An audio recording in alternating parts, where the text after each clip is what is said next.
Rebooted. Bangernomics. Rebooted. Hello and welcome to Bangernomics. I used to call them Bangatorials, but we're in the Bangernomics Command Centre.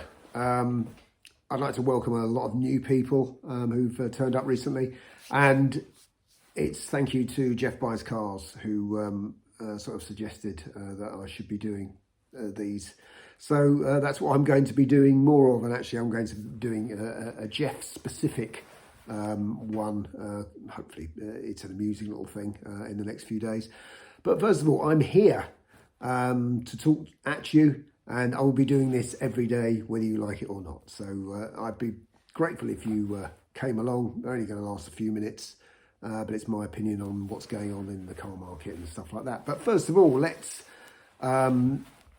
do the topic of the day, which is Heidi Alexander, who is the Government Minister for Transport, hates Bangernomics. So she hates me and she hates you. Anybody who likes running a car for less, because we have to listen carefully to what she says.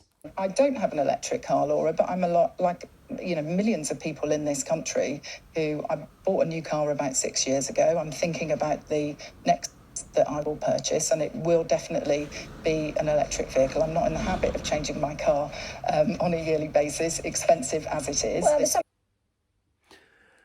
And yes, there it was. So you could ignore all the nonsense about electricity cars, all the nonsense about cutting a groove in pavements and stuff like that. I've actually set up a company to cut a groove in pavements, and apparently I'll earn something like £64 million or something.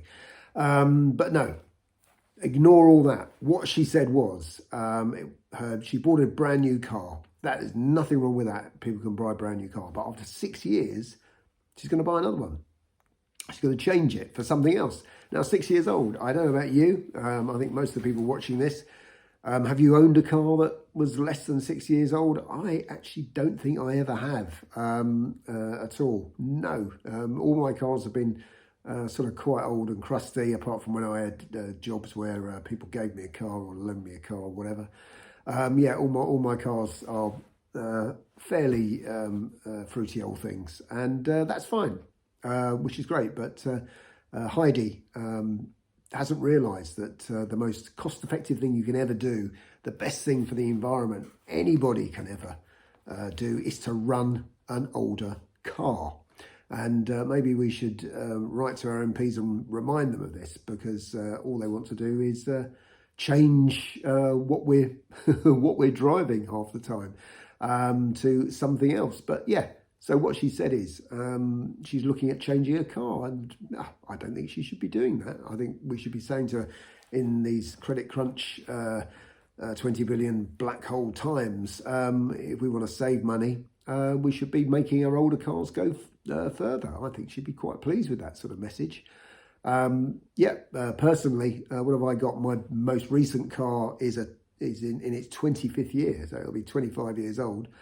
The next least oldest one is, I think, 41 or 42 years old, and then I'm going into 61 years old. The youngest car I have, it belongs to Mrs. Bangernomics. It's a Mercedes, because I have to keep her sweet, obviously, because she goes along with all my old car nonsense. But that's in its 15th year. So yeah, you've got to be careful. It can be done, and I think that's what most of us do who sort of tune into this channel. We run older cars because it's good for your wallet. It means you can afford to do other things. It means you can pay the mortgage. It means you can pay your grocery bills at the end of the week. Now, I know buying a new car isn't the same as it is if you sort of spend real money on it. What most people are doing, you're doing contract hire, you're doing PCPs and all sorts of things like that. So in a way, it doesn't really feel, you don't really feel the hit when you're paying a different amount each month. You're just allocating an amount of money. It gets moved over to another car. But yeah, depreciation is still a factor. And I just think it's more fun running an older car, as you would probably agree. But it's just the fact that, for the majority of people, it's not an option.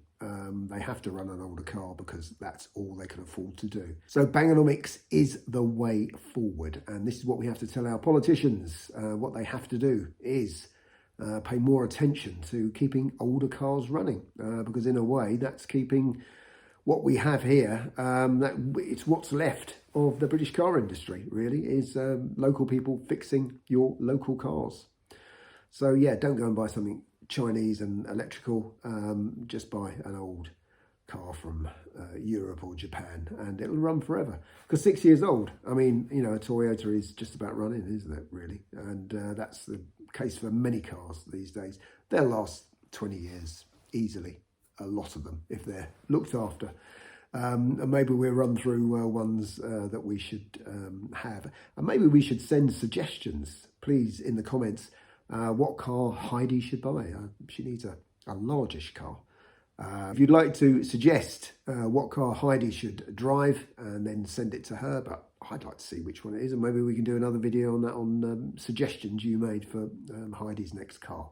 Anyway, yeah, they don't like Bangernomics, they don't like it Upham, and we've got to prove to them that Bangernomics is the way forward for used cars, because it makes a lot more sense.